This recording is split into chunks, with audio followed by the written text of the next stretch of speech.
Bismillahirrahmanirrahim. Assalamualaikum warahmatullahi wabarakatuh.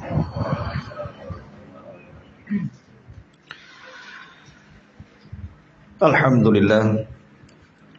Salatu wassalamu ala Rasulillah wa ala alihi wa sahbihi wa mawalah wa la hawla wa la quwata illa billahi wa ba'du. Kita lanjutkan kajian kita, masih membahas tafsir dari surat-surat pendek dalam juz Amma, dan kita masih membahas surah Wadduha. Dan kemarin kita berhenti di firman Allah Subhanahu wa taala, fa ammal yatima fala takhar.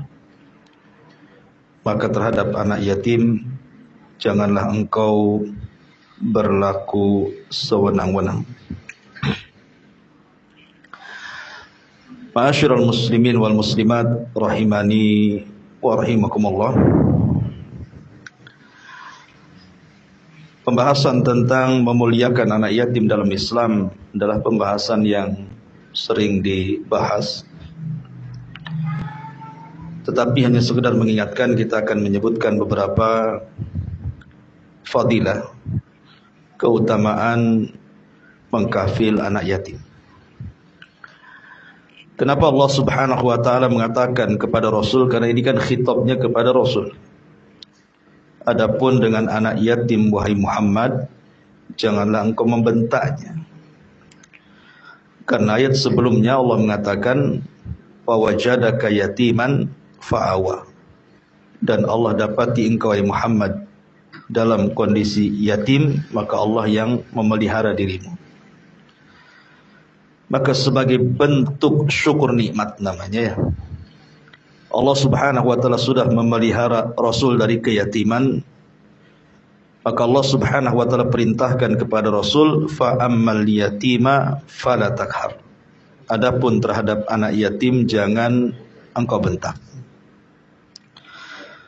Sekalipun ayat ini khitabnya kepada Nabi sallallahu alaihi wasallam, dalam kaidah Al-Quran, al-ibratu bi umumil lafzi la bi khususi sabab.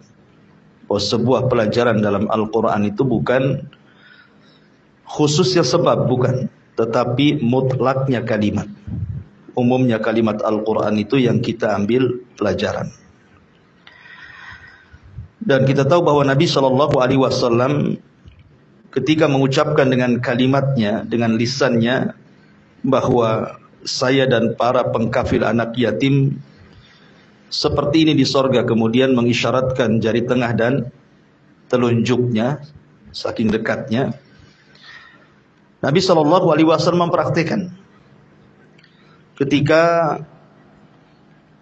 Ummu Salamah radhiyallahu anha ditinggal menikah dengan, atau ditinggal meninggal oleh suaminya Abu Salamah.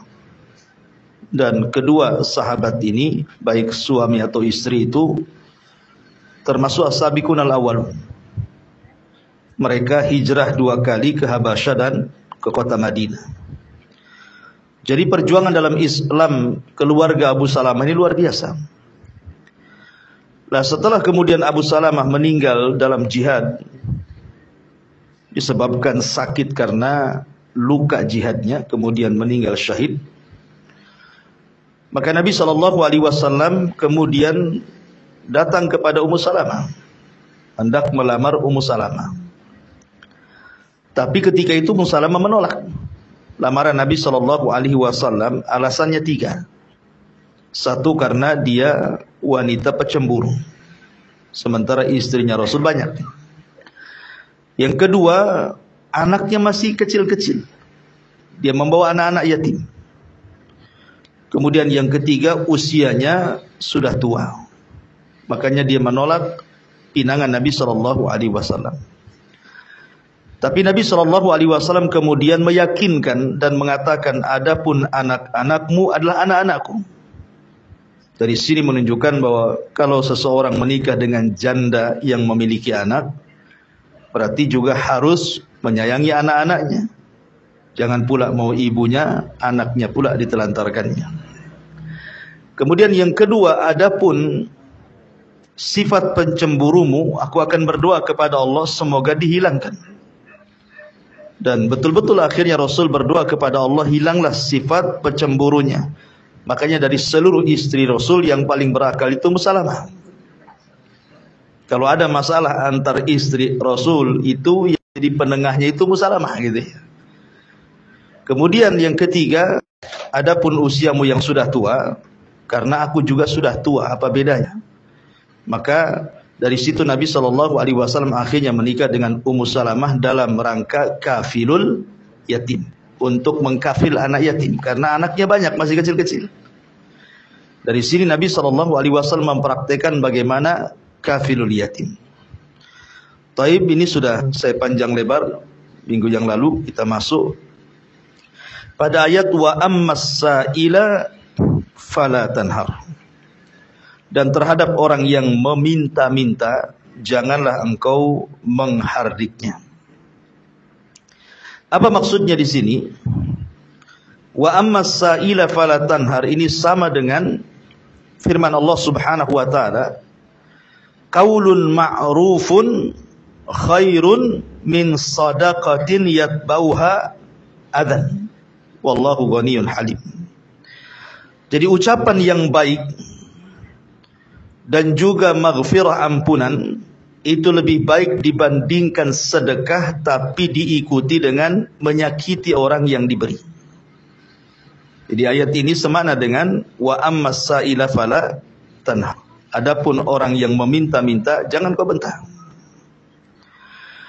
Makanya Nabi SAW kemudian mengatakan, raddus sa'il bibadlin yasirin aw raddun jamil. Kata Rasul, kalau memang engkau hendak memberi, berilah dengan cara yang baik walaupun sedikit. Kalau tidak, maka ucapkan kalimat yang baik kepadanya. Al-Imam Al-Qurtubi rahimahullahu ta'ala ketika memberikan catatan kepada ayat ini, beliau mengatakan bahwa al-kalimatu at-tayyibatu sadaqah. Berdasarkan sabda Rasul, kalimat yang baik itu sedekah. Kemudian beliau mengatakan wa inna minal ma'ruf, dan termasuk dari sebuah kebaikan, antalqa akhaka biwajhin talqin, hendaklah melemparkan senyum kepada wajah saudaramu. Artinya di sini, kalau seandainya kita tidak bisa memberi kepada orang yang meminta, minimalnya melempar senyum, gitu maksudnya ya. Kenapa demikian? Supaya orang yang meminta itu memberikan udzur kepada kita. Oh, mungkin memang dia tidak memiliki untuk diberikan kepadaku dengan wajah yang baik itu, sehingga orang yang meminta itu tidak suudzon. Itu maksudnya. Jadi kalau memang tidak bisa memberi, maka ucapkan kalimat yang baik atau lemparkan senyum saja. Jangan sampai mengatakan sesuatu yang menyakiti orang yang memberi. Ma'asyiral muslimat yang muslimin wal muslimat rahimani wa rahimakumullah. Nabi SAW mengatakan, salasatun la yukallimuhumullah. Dalam riwayat, salasatun la yangdurullahu ilaihim. Jadi ada 3 kelompok yang Allah tidak akan mengajak bicara pada hari kiamat. Dalam riwayat, tidak akan melihat. Dan ini sebuah kehinaan, pada hari kiamat tidak diajak bicara Allah, bahkan tidak dilihat ya. Lah salah satunya kata Nabi SAW, wal mannanu bima a'ta. Al mannan bima a'ta. Orang yang menyebut-nyebut pemberian setelah diberikan kepada orang. Jadi kalau ada orang yang meminta kepada kita, minta sedekah atau minta bantuan, kemudian kita berikan, tiba-tiba di belakang kita membicarakan gitu ya pemberiannya, maka ini dikatakan satu di antara 3 manusia yang tidak akan dilihat, bahkan tidak akan diajak bicara oleh Allah Subhanahu wa ta'ala. Akan tapi ada pembahasan di sini, dan ini dibahas dalam kitab Tauhid, tentang bab orang yang meminta kepada kita dan dia bersumpah atas nama Allah. Jadi kalau ada orang meminta datang kepada kita, kemudian bersumpah atas nama Allah, maka kita wajib memberinya, walaupun dia turun dari kendaraan yang mewah. Dalam sebuah hadis, Nabi SAW mengatakan, hadis ini dari Abdullah ibn Umar radhiyallahu anhu dan disahihkan oleh Syekh Nasiruddin Al-Albani. Kata Nabi SAW, "Man ista'adzakum billahi fa'idhu, wa man sa'alakum billahi fa'utuhu, wa man da'akum fa'astajibuhu, wa man ata ilaikum ma'rufan fakafi'uhu, fa illam tajidu fad'u lahu hatta ta'lamu anna qad kafa'tumuhu." Kata Nabi SAW, barang siapa yang meminta perlindungan kepada kalian dengan membawa-bawa Allah, maka lindungi dia. Barang siapa yang meminta kepada kalian dengan membawa-bawa Allah, bersumpah atas nama Allah maksudnya, maka wajib kalian beri. Barang siapa yang mengundang kalian, maka wajib kalian datang dari undangannya. Dan barang siapa yang telah memberikan kebaikan kepada kalian, balaslah kebaikan itu dengan kebaikan yang sama. Kecuali kalau kalian tidak bisa membalas, maka doakan dengan doa yang baik supaya dianggap sudah membalasnya. Nah, di sini ada kata-kata wa man sa'alakum billah, barang siapa yang meminta sesuatu kepada kalian, membawa-bawa Allah di sini. Ya. Umpamanya datang kepada antum, demi Allah saya lagi susah, bantu saya. Ya. Demi Allah saya lagi butuh ini, tolong saya. Kalau dia bersumpah membawa-bawa Allah Subhanahu wa taala, maka kita harus membantunya walaupun tidak banyak. Tetap kita harus membantunya walaupun tidak banyak. Kata para ulama, apa hikmahnya? Kenapa wajib kita memberi? Karena kata para ulama, ta'dimullah falaysa su'alu billahi kas-su'al bi ghairihi. Karena dalam rangka mengagungkan Allah, orang meminta dengan menyebut nama Allah, membawa-bawa Allah dalam permintaannya, itu berbeda dengan orang yang meminta tidak menyebut nama Allah. Kenapa di sini? Li'annahu la yus'alu billahi ta'ala illa fi amrin azim. Karena biasanya kalau dia seorang yang beriman, dia tidak mungkin mengucapkan kalimat seperti itu kecuali memang ada perkara yang terdesak. Gitu ya. Biasanya seorang mukmin itu berat kalau harus meminta-minta, apalagi membawa-bawa nama Allah. Berarti kalau seandainya ada orang yang meminta kepada kita, kemudian menyebut-nyebut nama Allah, memang dia lagi butuh gitu maksudnya. Ya. Makanya kenapa kemudian kita harus membantu dia dalam rangka mentauhidkan Allah, bukan karena dia minta, tapi karena membawa-bawa nama Allahnya di situ. Ya. Makanya itulah yang harus kita pahami. Apalagi ada hadis Nabi Shallallahu Alaihi Wasallam yang kemudian termasuk juga ancaman gitu ya. Kata Nabi SAW, mal'unun man sa'ala biwajhillah, wa mal'unun man su'ila biwajhillah, thumma mana'a sa'ilahu ma lam yas'alu hujran. Dilaknat orang yang meminta membawa-bawa nama Allah. Jadi dasarnya orang yang meminta kalau sudah bersumpah itu tidak boleh sebenarnya dalam agama. Tapi karena terdesak kan gitu ya, terpaksa dia bawa-bawa Allah di situ. Kemudian dilaknat orang yang diminta. Orang ini diminta.